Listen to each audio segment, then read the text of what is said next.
नमस्कार प्रिय दर्शकों, हाजिर हूं मैं लेकर कार्यक्रम ज्योतिष जिज्ञासा।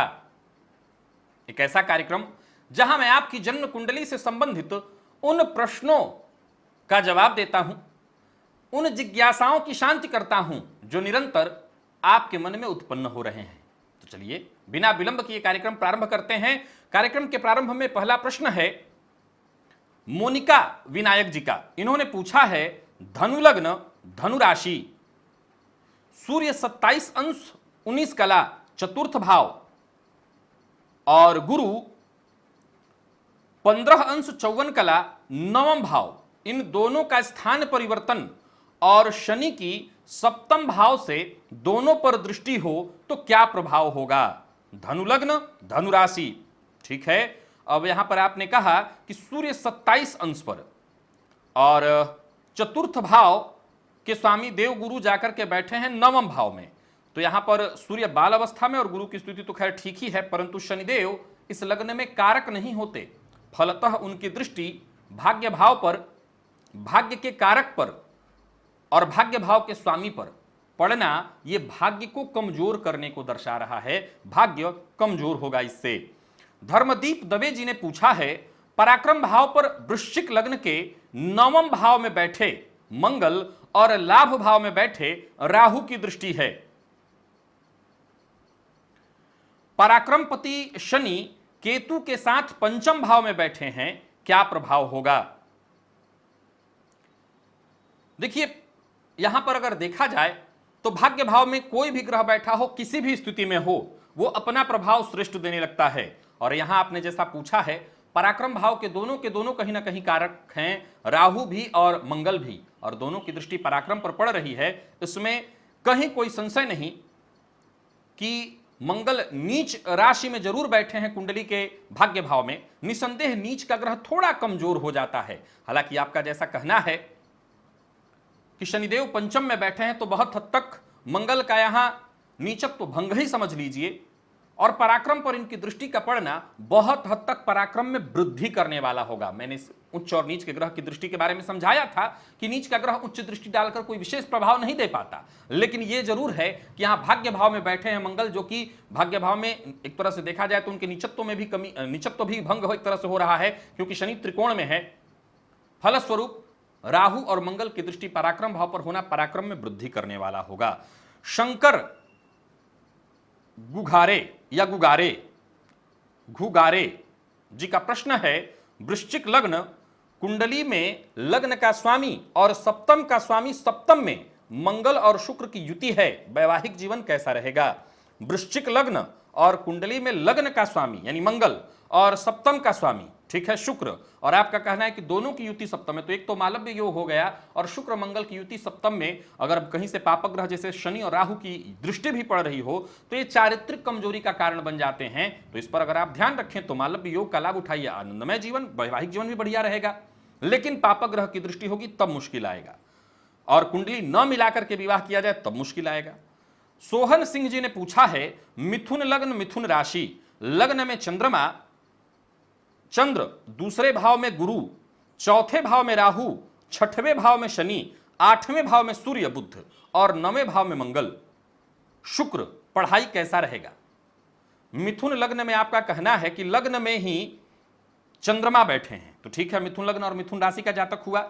दूसरे भाव में देव गुरु बृहस्पति यानी उच्च के गुरु हुए, बहुत अच्छी बात। आपका फिर आगे कहना है कि चौथे भाव में राहु, तो ठीक है, राहु के चौथे भाव में होने से घर में कलह का वातावरण की स्थिति उत्पन्न करने वाला होगा जातक। और आठवें भाव में सूर्य, सूर्य को अष्टम का कोई दिक्कत नहीं, बुध लग्नेश होकर के अष्टम में बैठे हैं, ये माइनस पॉइंट हुआ, ये संघर्ष की स्थिति को दर्शा रहा है। और नवम भाव में मंगल शुक्र की युति। अब यहां देखा जाए तो पंचमपति शुक्र जाकर के बैठे हैं नवम में, तो शिक्षा का स्वामी उच्च शिक्षा में जाकर के बैठा है, ये बहुत अच्छा है पढ़ाई के दृष्टिकोण से, क्योंकि देव गुरु उच्च राशि में है तो शिक्षा का कारक उच्च राशि में है, बली हुआ। और शुक्र का जाकर के कुंडली के नवम भाव में होना बहुत बढ़िया। चूंकि यहां लग्नेश कमजोर पड़ जा रहे हैं, सो गणेश जी की आराधना जातक के लिए सर्वाधिक श्रेष्ठ होगा, इससे फायदा मिलेगा। प्रतीक पांडे जी ने पूछा है सिंह लग्न में द्वितीय एवं एकादश भाव का स्वामी दोनों बुध होता है, तो क्या हम कह सकते हैं कि सिंह लग्न में स्वयं ही महाधनी योग का निर्माण होता है? प्रतीक पांडे जी नहीं, यहां तो ये दो भाव के स्वामी है, महाधनी योग कैसे हुआ? द्वितीय और लाभ के स्वामी का संबंध तो ठीक है, ये नियम कहता है कि कहां बैठे हैं, बैठने से भी तो मायने रखता है। मान लिया जाए कि सिंह लग्न में ही बुध जाकर के बैठे हैं कुंडली के 12वें भाव में, तब तो आप इसे महाधनी योग कहेंगे। यहां पर धन संचय भी नहीं और धनागमन दोनों के स्वामी जाकर के 12वें में बैठ रहे हैं, तो आएगा नहीं जाने के लिए, आएगा नहीं जाने के लिए व्यय की स्थिति बना करके, तो ये तो महाधनी कैसे हुआ? 6वें 8वें 12वें में कैसे बन जाएगा महाधनी? तो ऐसा नहीं है। महाधनी के लिए सूत्र समझिए, द्वितीय भावपति दशम में बैठ जाए, पंचम में बैठ जाए, नवम में बैठ जाए, दशम में बैठ जाए, दशम में तो बता ही दिया, इसके बाद आपके लग्न में बैठ जाए, एकादश में बैठ जाए, द्वितीय में बैठ जाए, तब ये महाधनी योग बनेगा। रश्मि तिवारी जी ने पूछा है मेरी वृषभ लग्न की कुंडली में लग्नेश उच्चके होकर के लाभ भाव में सूर्य बुध व चंद्र के साथ बैठे हैं और अस्त हैं, तो क्या करना चाहिए जिससे लग्नेश बली हो? देखिए, शुक्र सूर्य के साथ और बुध ये दोनों ग्रह उनके आसपास ही रहते हैं और अस्त हैं। तो मैं आपको एक बात बता देता हूं कि वृषभ लग्न की कुंडली है और यहां पर ये अस्त है, इसके लिए कुछ विशेष नहीं, शुक्र के बीज मंत्र का जप आप अवश्य किया करिए। शुक्र के बीज मंत्र के जप से लग्नेश बली हो जाएंगे और घर के आसपास कोई दुर्गा जी का मंदिर ढूंढिए और जाकर के दर्शन किया करिए, शुक्र बली हो जाएंगे। ये कोई आईडी है, मैं मना करता हूं आईडी से प्रश्न न लिया करें और आप लोग दिया भी ना करें, पर आ गया है तो चलिए ले लेते हैं इसको। रॉयल बनाना, चलिए ठीक है, मैं फिर से दोहरा दे रहा हूं कि आ गया है, नहीं तो मैं जितने भी आईडी के प्रश्न होते हैं उन्हें छुड़वा देता हूं। तो आईडी से कभी भी प्रश्न न दीजिए, अगर आईडी से दिया है तो नाम लिखिए। वहां पर इन्होंने लिखा है यदि मीन लग्न में बृहस्पति सप्तम भाव में बैठे हों और भावपति बुध देव के साथ तात्कालिक मित्रता में हो और मंगल की चतुर्थ दृष्टि हो तो कैसा फल रहेगा? क्या बृहस्पति लग्नेश हैं फिर भी भावनाश करेंगे? यहां केंद्राधिपति दोष भी तो हुआ है, यहां केंद्राधिपति दोष भी है। हां, अब देवगुरु बृहस्पति अकेले हैं, लग्न को देख करके व्यक्तित्व बलि करेंगे, लेकिन भावनाश तो तब भी जारी रहेगा। अगर अकेले बैठे हैं तो दांपत्य जीवन को ये कमजोर करने वाले होंगे ही होंगे। अनुपमा सिंह जी ने पूछा है धनु लग्न की कुंडली मेष राशि, मेष में सूर्य चंद्रमा बुध बैठे हैं और दूसरे भाव में गुरु और राहु, चौथे भाव में मंगल शुक्र और 8वें में केतु, 9वें में शनि, तो क्या भाग्य का साथ नहीं मिलेगा? और 6वें भाव से वेदांत नाम रखा है, तो सब लोग कहते हैं नहीं अच्छा है। अच्छा, प्रश्न है आपका धनुलग्न की कुंडली मेष राशि में, मेष राशि बढ़िया है, धनुलग्न और मेष राशि, मेष में सूर्य चंद्रमा और बुध, ये भी बढ़िया। दूसरे भाव में आपका कहना है कि गुरु, तो मकर में गुरु चले गए और यहां पर ये नीच राशि में हुए। और चौथे भाव में मंगल, दूसरे भाव में गुरु और राहु, ठीक है, चौथे भाव में मंगल शुक्र, 8वें भाव में केतु, 9वें में शनि, तो क्या भाग्य का साथ नहीं मिलेगा? देखिए, भाग्य के साथ की अगर बात की जाए तो ऐसा तो नहीं कहेंगे कि भाग्य का साथ नहीं मिलेगा, लेकिन नाम में थोड़ा सा मुझे संशय दिखाई पड़ रहा है, जिसके लिए मैं करेक्शन कर देता हूं, अगर हो सके तो विचार कर लीजिएगा। देखिए, वेदांत वृषभ राशि, आपने 6वां शब्द का इस्तेमाल किया है, यानी 6वें में जो राशि बन रही है। अब देखिए, जहां तक मैं देख रहा हूं, वेदांत और जातक की राशि है मेष, तो कल को उदाहरण से समझिए कि ये बच्चा नौकरी की जगह व्यापार करने चला जाता है और जो भी व्यापार का नाम रखता है वो अपने नाम से रखता है, तो उसके नाम से ये जो वेदांत नाम है ये द्वितीय भाव में है, द्विद्वादश का संबंध बनेगा। बहुत अच्छा नहीं कहा जा सकता, खराब नहीं है, बहुत अच्छा नहीं कह सकते। तो मेरी राय तो यही रहेगी कि उचित हो कि आप इस बच्चे का, अगर बच्चा अभी छोटा है और नाम चेंज कर सकते हो तो नाम चेंज कर दीजिए। जैसे कि इसके लिए इसकी मेष राशि है तो सिंह राशि से संबंधित नाम रखिए, आप इसके धनु राशि से संबंधित नाम रखिए, अथवा कुंभ राशि से संबंधित नाम रखिए। तो इसके लिए भविष्य में कई बार लोग कहते हैं कि धनु है तो मेष राशि है तो कुंभ कैसे रख सकते हैं, वो उनका तर्क छोड़िए, आप रखिए, और जितनों ने रखा उसका फायदा वो ले रहे हैं, तो आप ये कर सकती हैं, इससे संबंधित नाम बच्चे का रख दीजिए। अनिरुद्ध वत्स जी ने पूछा है तुला लग्न के अष्टम भाव में गुरु और शनि बैठे हों और दूसरे भाव में बैठे मंगल की दृष्टि पड़ जाए तो क्या फल होगा? देखिए, अष्टम में मंगल पर शनि की दृष्टि ज्यादा खराब हो जाती है, वैसे ये भी स्थिति कहीं ना कहीं विस्फोटात्मक तो है ही, चोट चपेट एक्सीडेंट की घटनाओं को जन्म दिलवाने वाली होती है। परंतु षष्ठम पति अष्टम में विपरीत योग में है, एक दूसरा शनिदेव आयु के कारक होते हैं और अष्टम में बैठे तो चोट चपेट की घटना तो जरूर कराते हैं, लेकिन आयु का क्षरण नहीं होने देते। तो आयु बची रहेगी, पर फिर भी सावधान रहना होगा, चोट चपेट की कोई बड़ी घटना न घटित हो। दर्शना श्रीवास्तव जी ने पूछा है, मीन लग्न की कुंडली और अष्टमेश शुक्र लग्न में ही हूं, साथ ही वहां शुक्र के बुध की युति भी हो, लोग कहते हैं यह लक्ष्मी नारायण योग है, तो क्या यह जातक के जीवन में संघर्ष उत्पन्न करेगा? मीन लग्न की कुंडली में लग्न में बुध नीच राशि में हुए और शुक्र अष्टम पति जाकर के अगर बैठे हैं लग्न में, तो निसंदेह ये ठीक तो नहीं कहा जा सकता, ये ठीक तो नहीं ही कहा जा सकता है।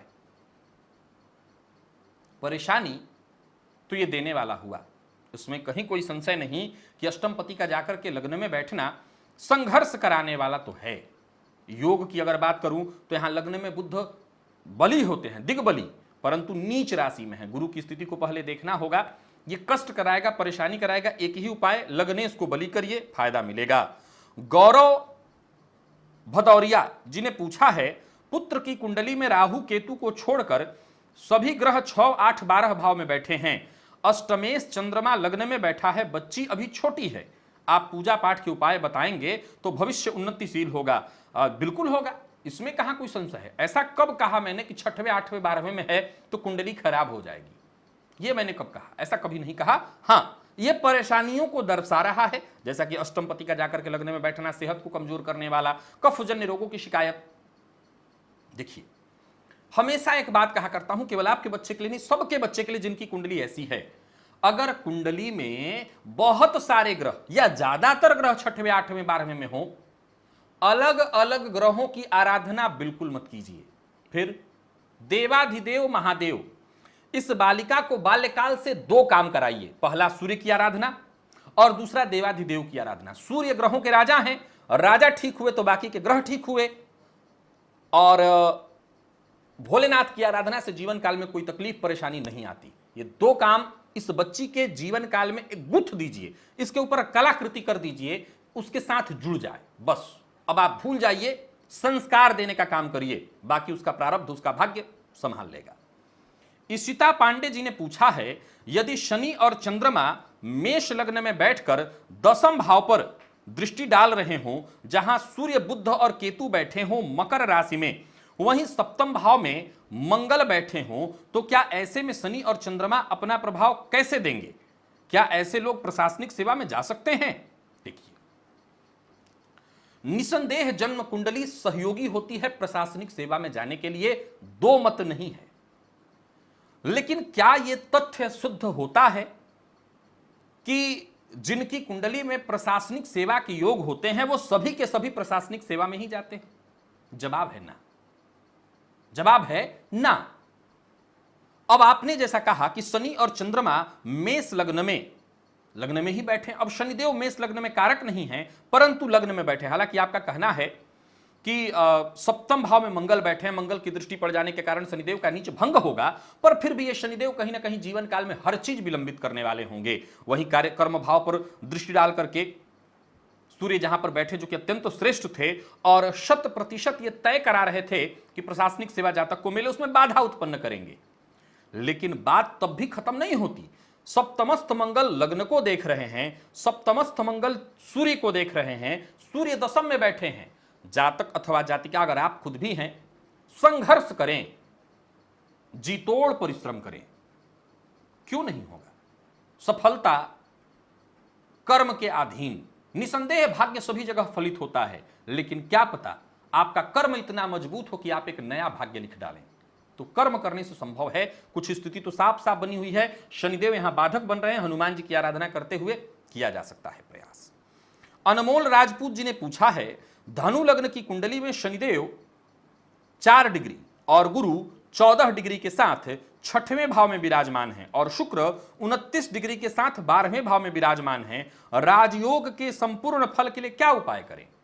देखिए, धनु लग्न की कुंडली में आपका कहना है कि शनिदेव 4 डिग्री और गुरुदेव 14 डिग्री के साथ 6वें में है।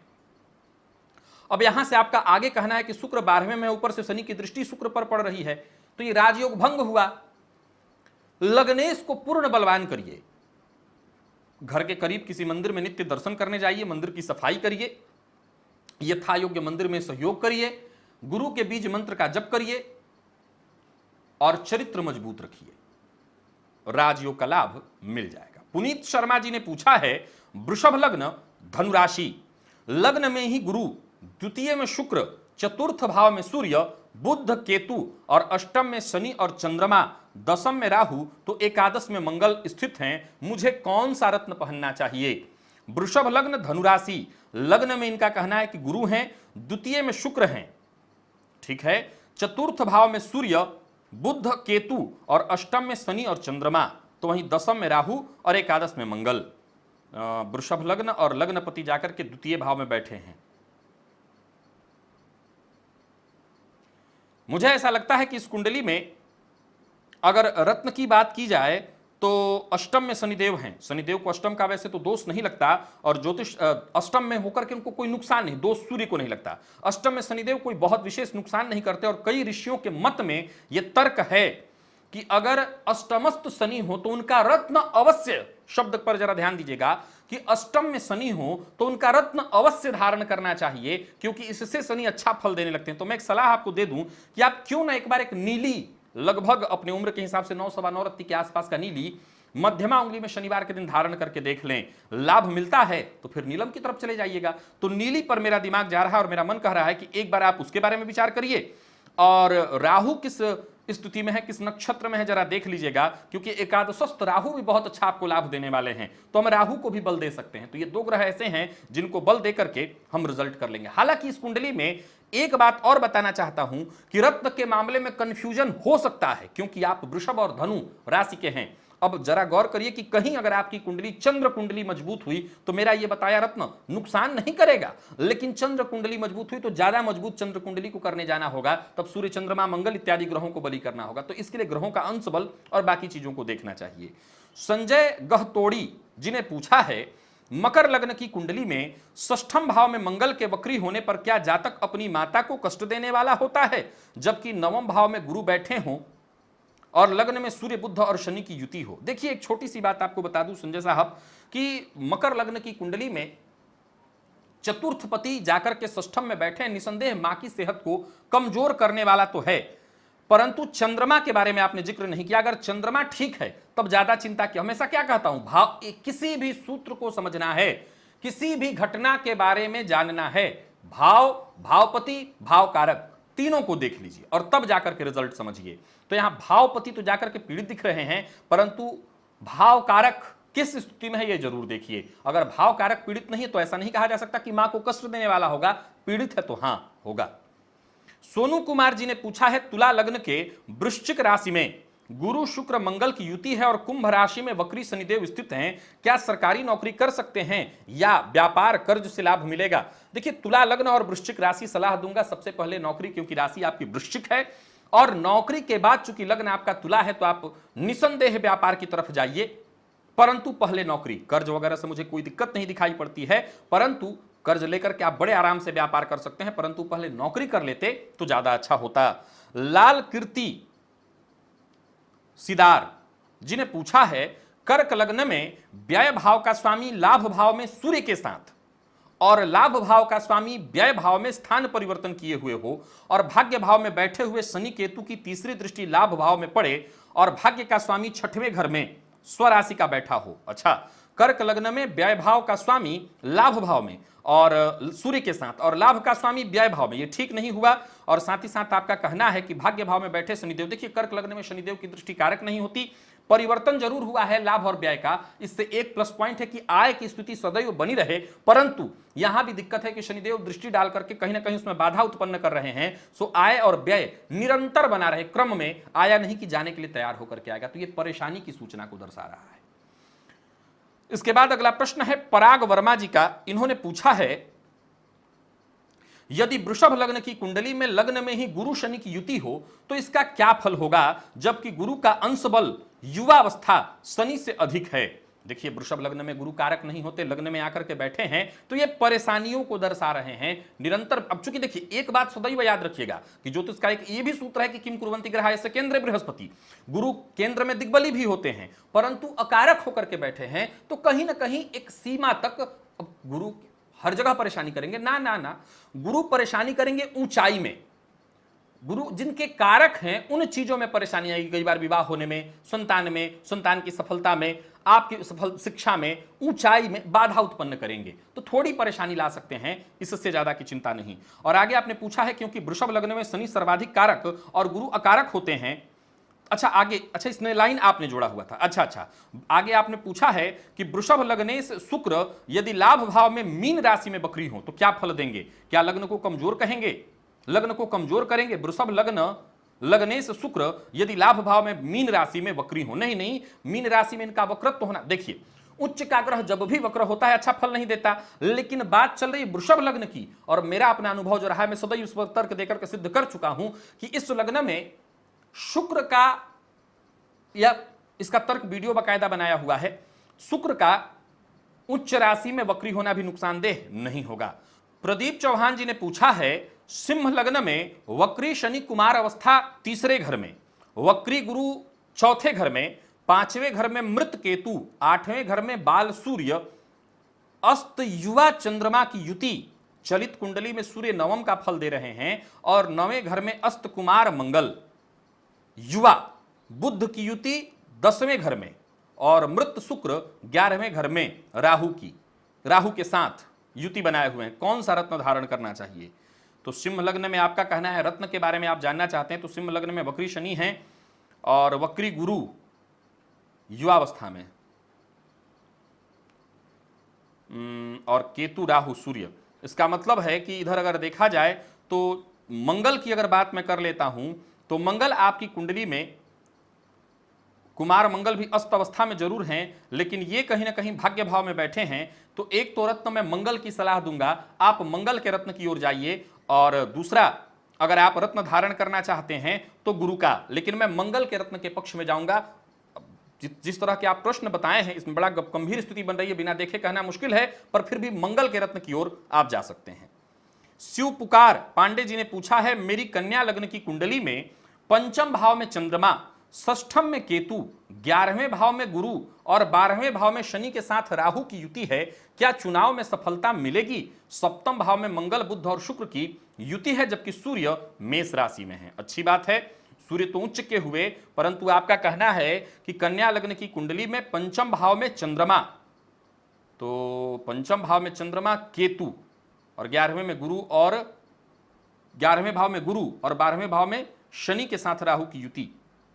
यहां गलत हो रहा है, मेरी कन्या लग्न की कुंडली में पंचम भाव में चंद्रमा, अच्छा षष्ठम में केतु आपने लिखा है, ठीक है बढ़िया।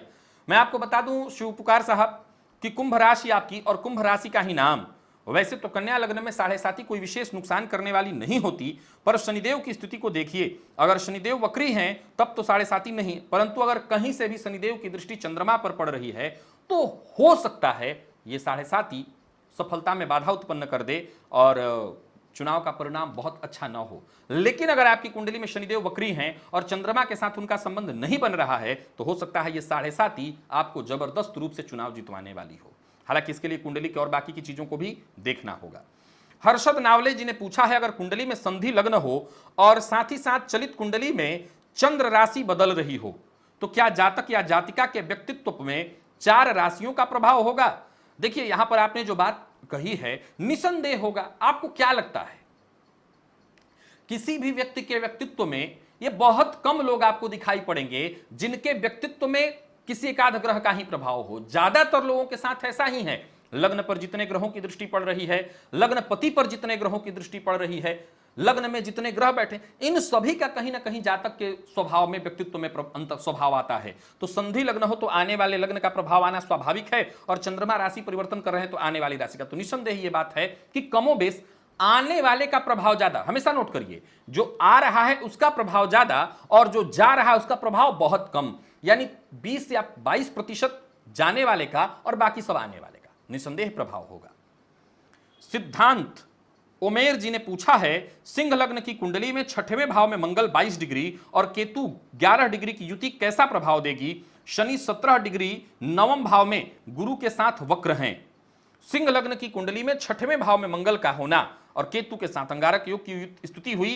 प्रभाव ठीक है, आप किसी को, अब चूंकि जाहिर सी बात है कि भाग्येश जाकर के षष्ठम में बैठे हैं, संघर्ष तो कराएंगे ही कराएंगे और संघर्ष करना होगा, रिस्क लीजिएगा जीवन काल में। मैंने सदैव कहा कि रिस्क लेने से फायदा होगा। हालांकि आपने कहा है कि शनि 17 डिग्री के साथ नवम भाव में, गुरु 1 डिग्री के साथ वक्र हैं, तो नवम भाव में शनिदेव जो बैठे हैं, कारक भले ना हो लेकिन अपना काम करेंगे। यहां एक ही बात कहूंगा, रिस्क लीजिए जीवन काल में और कभी किसी को उधार मत दीजिएगा।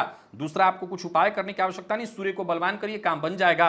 और भाग्य कारक देव गुरु बृहस्पति को बलि करने के लिए मंदिर जाया करिए, काम बन जाएगा।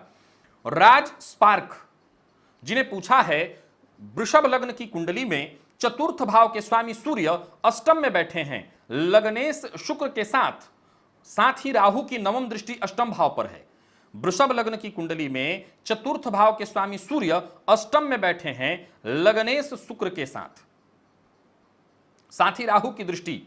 अब देखा जाए तो कहीं ना कहीं क्रेडिट में कमी, जीवन काल में सफलताओं में थोड़ी बाधा, परेशानी, बनता काम कई बार होते होते रह जाए, यश में बहुत कमी आएगी, आत्मविश्वास में थोड़ी कमी और चोट चपेट की घटना घटित होगी। रोहित नामदेव जी ने पूछा है, यदि जातक कुंभ लग्न एवं संतति सिंह लग्न लेकर के जन्मे तो यह जातक के लिए समान विचारधारा अथवा मतभेद वाली स्थिति निर्मित होगी।